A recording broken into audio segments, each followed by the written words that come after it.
So in today's lesson, we are looking at Revelation chapter 14, verses 9 through 13, with a message I've entitled, A Vision of Victory, the Final Call.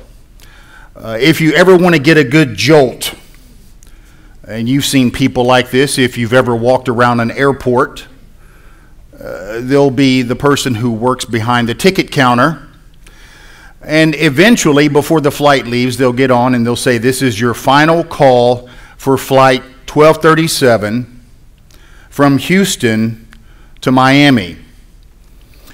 What that does is that it incites and excites the passions of individuals who are supposed to be on that flight, but who are running late. After that final call, there is a departure. There's no more calls. You can't get on board. You have missed the opportunity for flight. I know you've seen this chart somewhere before. As we have gone through and have been looking at the seal, trumpet, and bowl judgments, we have noticed that there are various intermissions after the sixth seal judgment. Before the seventh judgment, there's our first intermission, and then before the after the sixth trumpet, but before the seventh trumpet, we have been in our second intermission. That's chapters 10 through chapters 15, and then the judgment will pick up with the bowl judgments. After which there will be another intermission, which we will see in chapter 17 and 18. The basic sequence of the book in terms of the chronology mixed with these intermissions, and again, the intermissions will do one of two things. It will give us current information. In other words, John will give commentary to what's currently occurring. He may go back and fill in information of what just occurred, or he may give proleptic information, which is information regarding future, as he writes about the future using present tense terms. And so we saw our first intermission in Revelation chapter 7, and then the main action returned for us in chapters 8 and 9. And now we have been in this intermission from chapters 10 through 15. And I told you as we begin looking at chapters specifically 12 through 14, that is everything that has just transpired, but from the perspective of Satan, the Antichrist, and the false prophet. The main action will return for us in Revelation 16 as we are introduced to the seven bowl judgments. And then we'll see another intermission in chapter 17 and 18, and then the book will conclude in the main action returning in Revelation 19 and 20, and then the new heavens and the new earth in 21 and 22. If we have not seen the chart before, I think most of you have.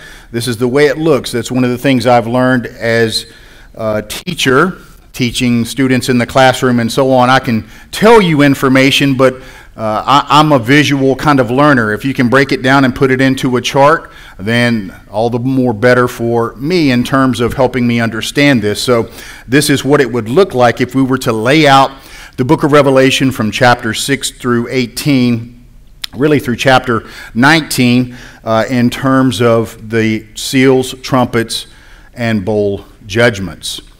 So today I want us to look at Revelation 14, verses 9 through 13. Now remember, this is the eviction notice. This is Christ issuing the eviction notice on the earth as he begins to enact the rights and privileges as it pertains to the title deed of the earth, which is the scrolls that are being unfolded.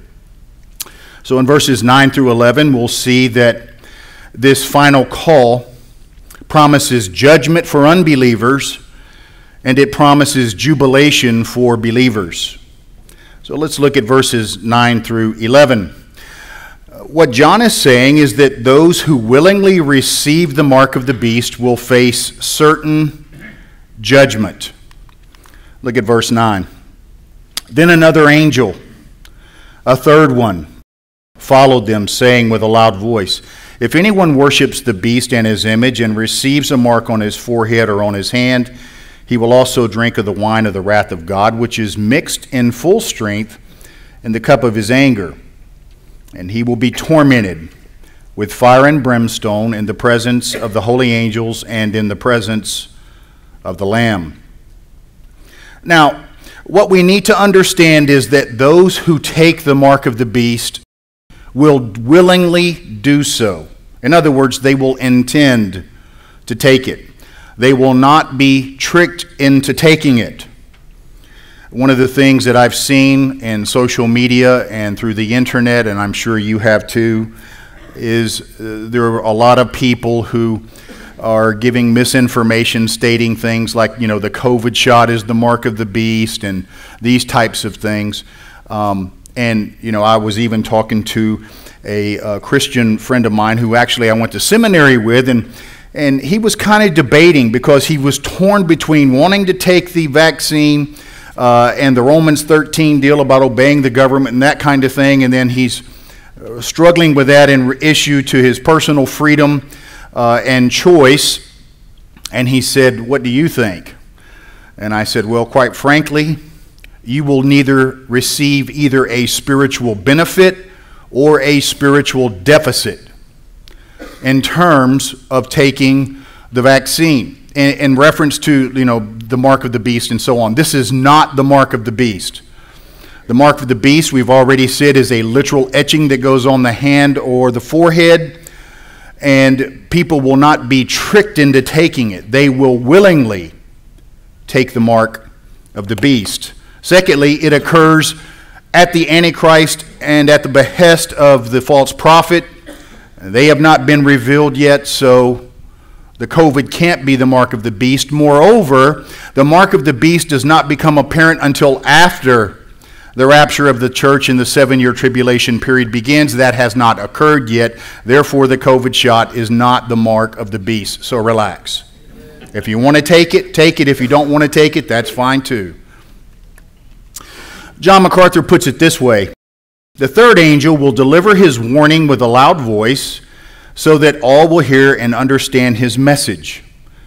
This is why everyone sentenced to hell will be without excuse, meaning they're not going to get tricked into going there. They will willingly want to go there. The third angel's dire warning is addressed to anyone who worships the beast in his image and receives a mark on his forehead or on his hand.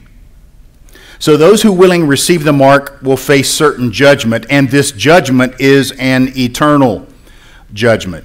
Look at verse 9 and 10. When another angel, a third one, followed them, saying with a loud voice, "If anyone worships the beast in his image and receives a mark on his forehead or on his hand, he will also drink of the wine of the wrath of God, which is mixed in full strength in the cup of his anger, and he will be tormented with fire and brimstone in the presence of the holy angels and in the presence of the Lamb." And so the question we have to ask ourselves is, when and where does this judgment take place? And what kind of judgment is it? Now, we know, if we again look back at our end times timeline, we are here in the present church age at the very beginning of the chart, which is to my left, your right. We notice that this judgment, that is, being sentenced eternally to the lake of fire, where the worm dieth not and the fire is never quenched, is a reference to the great white throne judgment. The great white throne judgment. That occurs at the end of the millennial kingdom. Revelation chapter 20, beginning in verse 15, speaks of this. Beginning in verse 11 through 15, John writes, "And then I saw a great white throne, and him who sat upon it, from whose presence earth and heaven fled away, and no place was found for them. And I saw the dead, the great and the small, standing before the throne, and the books were open.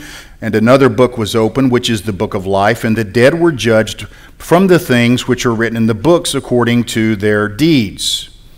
And the sea gave up the dead which were in it, and death," that is the grave, "and Hades," the holding compartment of the wicked, "gave up the dead which were in them, and they were judged, every one of them, according to their deeds. Begin to see a common theme here in terms of their judgment. Then death and Hades were thrown into the lake of fire. This is the second death. And is it an eternal death, the lake of fire?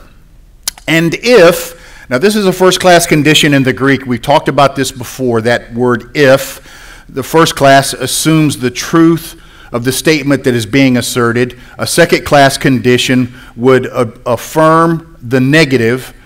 For example, when Jesus was eating with the Pharisees and the woman came in and began to cry and wash his feet with her tears.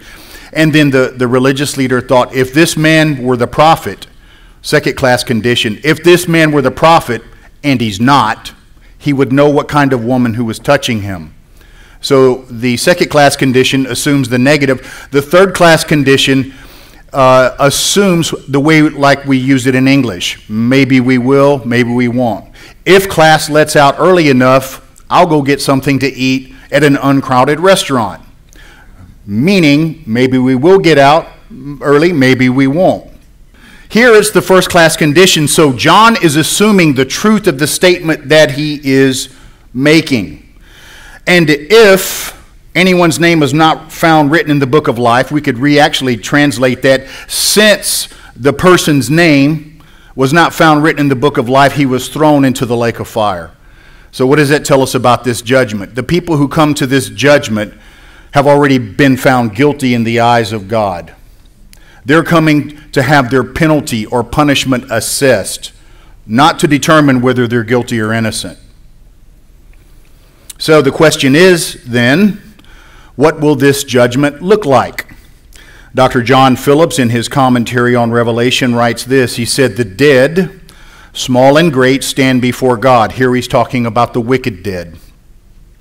Dead souls are united with dead bodies in fellowship of horror and despair. Little men, paltry women, whose lives were filled with pettiness, selfishness, nasty little sins will be there. Those whose lives amounted to nothing will be there. Those whose very sins were mean, spiteful, vulgar, common, and cheap.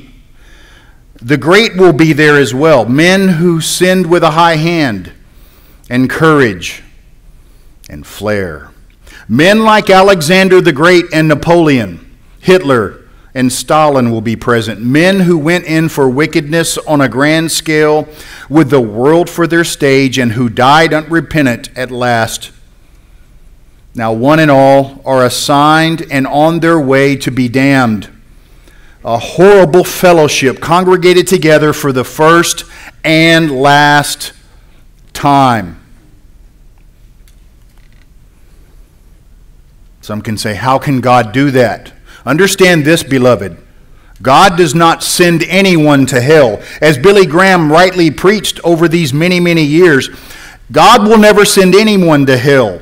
If man goes to hell, it's because he chooses to go by free choice.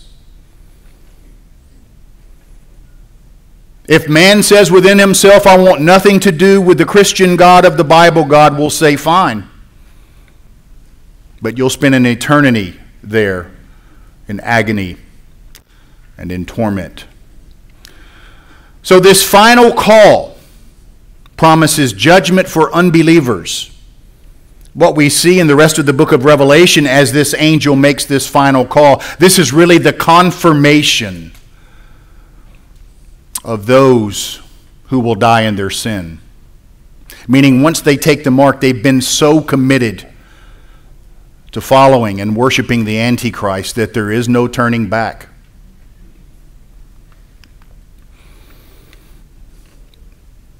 Also, the final call, as well as promising judgment for the unbelievers, promises jubilation for believers. Why?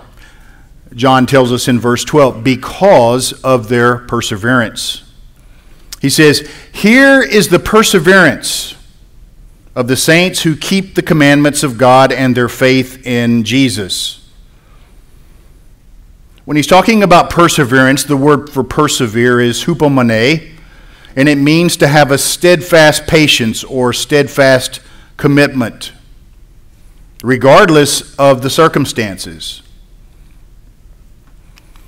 The question we need to ask ourselves is, how would the tribulation saints' patience be made manifest during this time? Because he's talking about their preservation, their stick-to-itiveness, if you will be demonstrated at this time.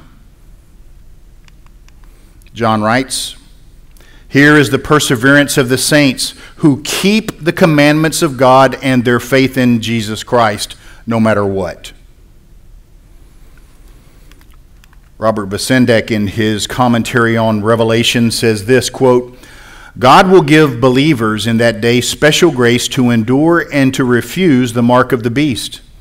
God may remove him from the temptation or even take his life, but no believer will succumb to worshiping the beast and receiving his mark. Only the lost, destined for the lake of fire, will yield to this deception." So regardless of how bad it's going to get, none of God's saints will fail. They won't fail the test. The commandments of God in faith in Jesus will be made manifest in how these saints live in obedience to Christ during the time of the Antichrist intense persecution. And so the question then is begged is, when does all of this stuff become manifest to us? Do we have to wait to the great white throne judgment? No. When Jesus returns, the Bible makes it clear that he will judge the surviving people and nations that remain until the end of the tribulation period. Dr. John Walvoord, in his commentary on Matthew, writes, quote, "The judgment of nations, or also known as the sheep and the goat judgments, is a spiritual evaluation of all men who survive the tribulation period. It occurs at the end of Daniel's 70th week, just before the millennial reign of Christ. At this judgment, all nations or Gentiles will be gathered together before Christ and separated as sheep and goats, and the goats are taken away into judgment, and the sheep will enter into the kingdom of Christ, and this kingdom will last for 1,000 years. So how does it all work out? Here's a brief summary of the events, major events that will soon transpire. Sometime after the rapture of the church, the Antichrist will enter into a 7-year peace treaty with Israel, which will initiate the 7-year tribulation. We find that in Daniel chapter 9, verse 24 through 27. So a lot of times people think, well, is the rapture that which kicks off the 7-year tribulation period? No. The rapture could very well occur, so there could be some time. It could be a month, could be weeks, it could be years. However, given the way human nature is and seeing how we've dealt with devastation, recently in the past couple of years, I don't think it's very long before the Antichrist will rise to power, because the world will be looking for someone to try to make sense out of millions and millions of people just vanishing and graves being popped open. And that will set the stage for the man of sin to make himself known and to sign a 7-year peace treaty with Israel. At the midpoint of the tribulation period, which again lasts 1 week, at the midpoint of the tribulation, 1,260 days, or as we've seen in other places in Revelation, 3.5 years, or as we've also seen in Revelation, 42 months. All of those equal 3.5-year period. At the midpoint of the tribulation, the Antichrist will break the treaty with Israel. He will desecrate the temple by setting up an image in the temple, and he will begin to become 10 times worse than Adolf Hitler in terms of his relentless persecution of the Jews. At the end of the tribulation period, which is 1,260 days after the desecration of the temple, Jesus Christ returns to the earth and defeats the forces of the Antichrist at Har Megiddo, the mountain of Megiddo, or the valley of Megiddo. And during the next 30 days, leading up to 1,290 days after the desecration of the temple, Israel will be rebuilt and the earth will be restored. During the next 45 days leading up to 1,335 days. Now some of you might be saying, what's the big deal with using these very specific numbers? I'll show you in just a second. During the next 45 days after the desecration of the temple, the Gentile nations are judged for their treatment of Israel and the saints, and the dispensation of the millennium then begins, and it will last for 1,000 years. 6 times John tells us in Revelation chapter 20. So what we are saying then is this.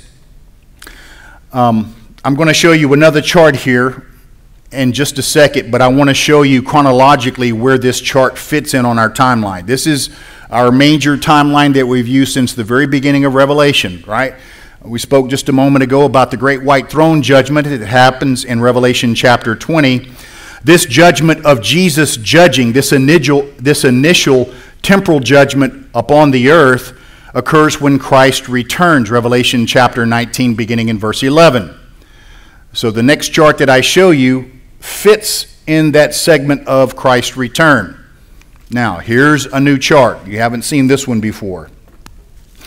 This is the transition from when Christ returns up until the beginning of the tribulation period.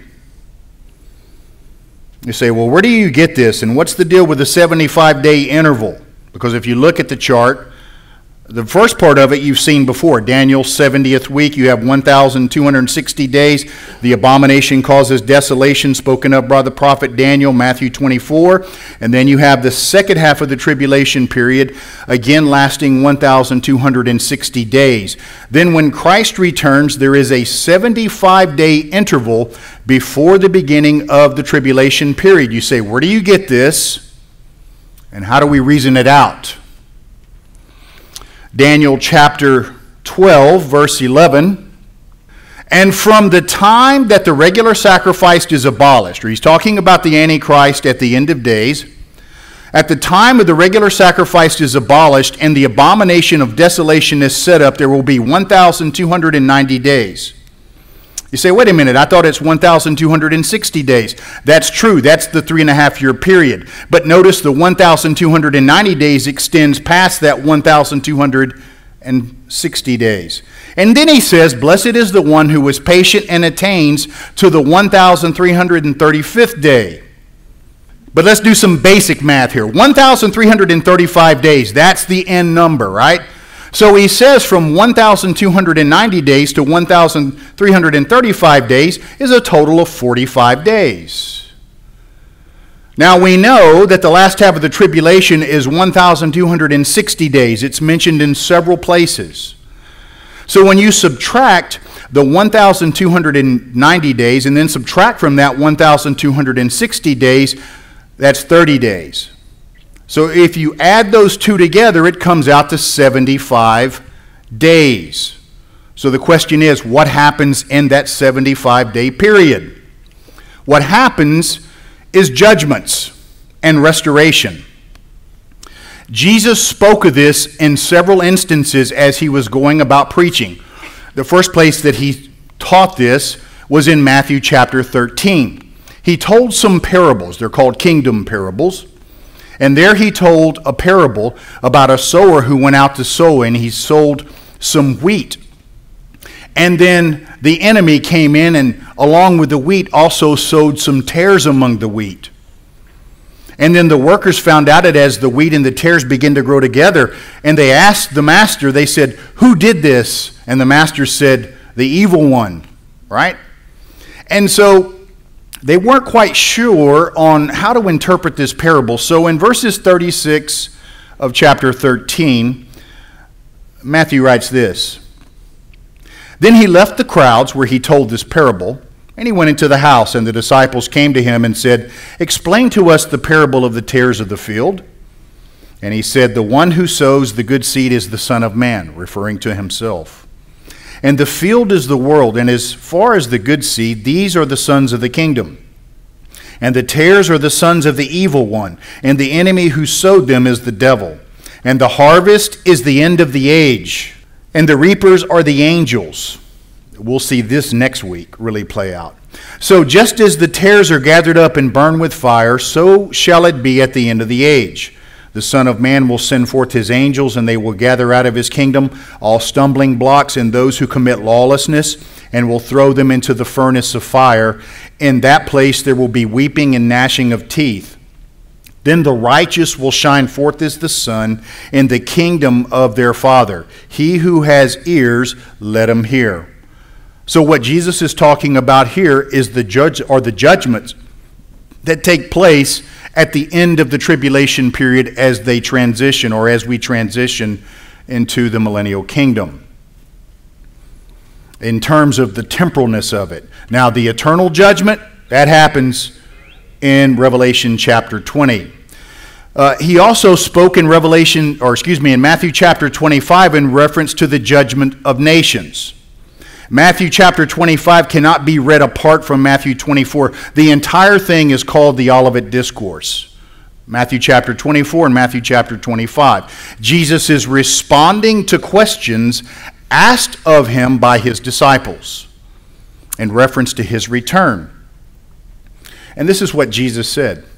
But when the Son of Man comes in his glory and all the angels with him, he will sit on glorious thrones, and all the nation will be gathered before him, and he will separate them one from another, as the shepherd separates the sheep from the goats. And he will put the sheep on his right and the goats on his left.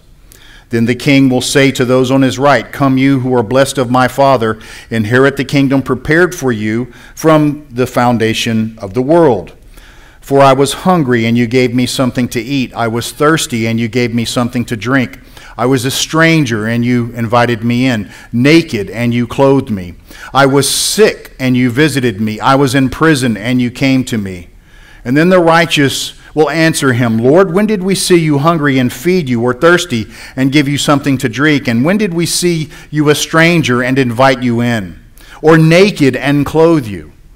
And when did we see you sick or in prison and come to you?" And the king will answer to them and say, "Truly I say to you, to the extent that you did it to one of these of mine, the least of them, these brothers of mine, you did it to me." Then he will say to those on his left, speaking of the goats, the unbelievers, "Depart from me, accursed ones, into the eternal fire which has been prepared for the devil and his angels. For I was hungry, and you gave me nothing to eat. I was thirsty, you gave me nothing to drink. I was a stranger, and you did not invite me in. Naked, and you did not clothe me. Sick and in prison, you did not visit me." And then they themselves will also answer, "Lord, when did we see you hungry, or thirsty, or a stranger, or naked, or sick, or in prison, and did not take care of you?" And then he will answer them, "Truly I say to you, to the extent that you did not do it to one of these least, you did not do it to me. These will go away into eternal punishment, but the righteous to eternal life." So what he's saying here is, at the end of the tribulation period, when the Lord returns and we return with him, there will be a massive, what we might call temporal judgment. Temporal judgment that will ultimately lead to an eternal judgment, which will occur in Revelation chapter 20. Eugene Pond, who's a professor at Dallas Seminary, in an article from Bibliotheca Sacra, writes this. He said, "At the time of the judgment, the Lord will evaluate whether people did or did not show deeds of mercy, which will reveal whether they are believers." In other words, they don't do it to become believers, but rather they do it because they are believers. And so the question is, well, where does Jesus conduct this judgment? He returns, but where does this judgment, this temporal judgment of the people and the nations take place? It will take place in the Kidron Valley. Those of you who have been to Israel, who have stood atop the Mount of Olives, know that there's a big steep valley there. There's a lot of graves and stuff that are there now that won't be there, that will be moved. The Lord himself will return, and judgment will take place here. This actually comes from Joel chapter 3.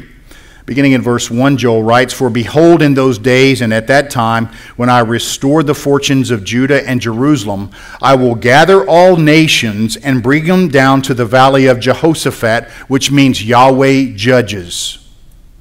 Jehoshaphat means Yahweh judges. And this is the Kidron Valley. "Then I will enter into judgment with them here on behalf of my people and my inheritance Israel, whom they have scattered among the nations, and they have divided up my land. So what is the basis for this evaluation? What will the Lord use as the basis of the evaluation? Well, he's already hinted a little bit from Matthew 25 what it is. Dr. Arnold Fruchtenbaum, in his excellent work on Israelology, writes this. He said, all these Gentile nations will be judged on the basis of their treatment of the Jews and the Christians who are living during the tribulation period. The sins committed against Israel listed in the indictment are, first, scattering the Jews in the middle of the tribulation, second, parting the land, and third, selling the Jews into slavery. Each Gentile living at that time will be judged on the basis of his participation or his refusal to participate in these deeds. So, people talk about America and slavery being the great sin that sets us apart from all nations. Hey, let me tell you something. During the time of the tribulation period, Christians and Jews will be sold as slaves. So, the atrocity will continue. The judgment that will be coming upon the earth is certain. In Acts chapter 1, for example, Jesus is taken away into heaven. The angel said to the disciples as they watched, Men of Galilee, why do you stand looking into the sky? This Jesus, who has been taken up from you into heaven, will come again in just the same way as you have watched him go up into heaven. In other words, he ascended into heaven on the Mount of Olives. He will descend from heaven on the Mount of Olives. Zechariah 14 tells us, in that day his feet will stand on the Mount of Olives, which is in front of Jerusalem on the east, and the Mountain of Olives will be split in its middle from east to west by a very large valley, so that half of the mountain will move north and the other half toward the south. But keep in mind, when we're talking about the Valley of Jehoshaphat or the judgment of nations, this is not the great white throne judgment. These are going to be two separate judgments. Just to give you a little comparison, the judgment of nations occurs here in Matthew 25. No resurrection occurs. Jesus is coming to judge those who were living. The great white throne judgment is the judgment of the wicked dead. The judgment of nation, no books are opened. Revelation chapter 20, at the great white throne judgment, books are opened. At the nation judgment, all the nations, that is, people groups of the various nations, will be subject to this judgment. At the great white throne judgment, unbelievers are the subject of the judgment. The sheep, that is, believers, are present at the judgment of nations. At the great white throne judgment, believers are not present. This is only for unbelievers. In the judgment of nations, two groups of people are mentioned, the sheep and the goats. At the great white throne judgment, only the dead are mentioned, that is, only the goats. At the judgment of nations, reward is entering the kingdom. When he says, Come ye blessed of my Father, inherit the kingdom of God, prepared for you from before the foundation of the world. At the great white throne judgment, no reward is given, only condemnation. Only condemnation. The judgment of nations occurs in Jerusalem, in the Kidron Valley, on the earth. The great white throne judgment, the earth flees away. It is a space of judgment that will occur there. Is it certain? It is certain. Why? Because God said so, and it's revealed in his word. Therefore, we can agree with also Dr. Hitchcock when he says, there is no doubt that he will come again. Everything Jesus says about his coming is sure. It is a done deal. Amen. So there's jubilation for believers because of their preservation, but also because of their practice. We see that in verse 13. And this is a tough verse to swallow. These Christians live their lives with an unwavering commitment to Jesus Christ. Verse 13. And I heard a voice from heaven saying, Write, blessed are the dead who die in the Lord from now on. Yes, says the Spirit, so they may rest from their labors, for their deeds follow with them.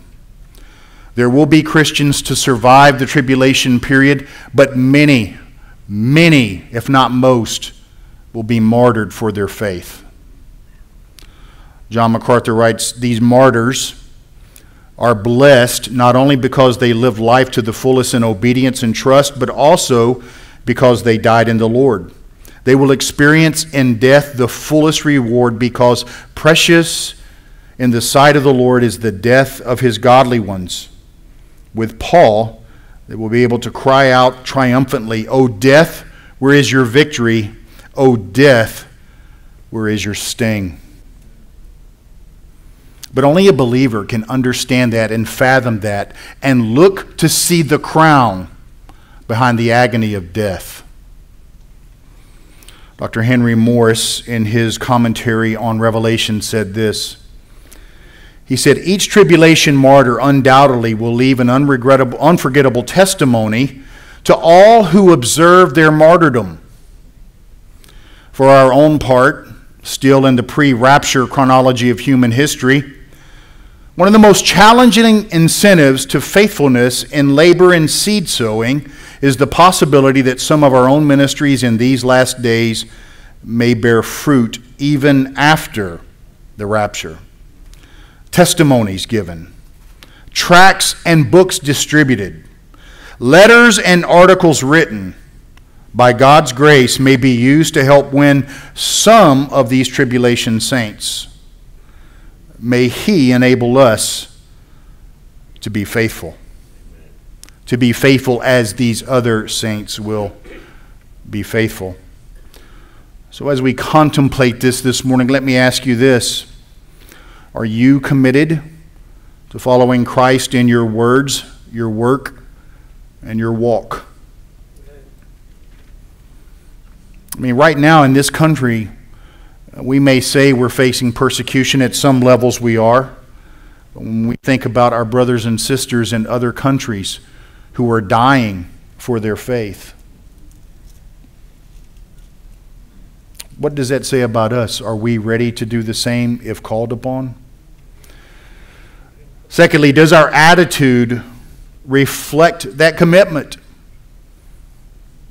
Persecution eventually is coming here. I'm amazed. I remember hearing Dr. MacArthur talk because, as you may know, they had filed a suit and eventually won the suit. Remember, Los Angeles County was trying to shut down Grace Community Church, and they were threatening with, depositing homeless camps on the church and these types of things, which the church and Pastor John never flinched, never wavered. He said, you want to put, homeless people on the church? Great. Our seminary students will go out and we'll evangelize them from morning until night.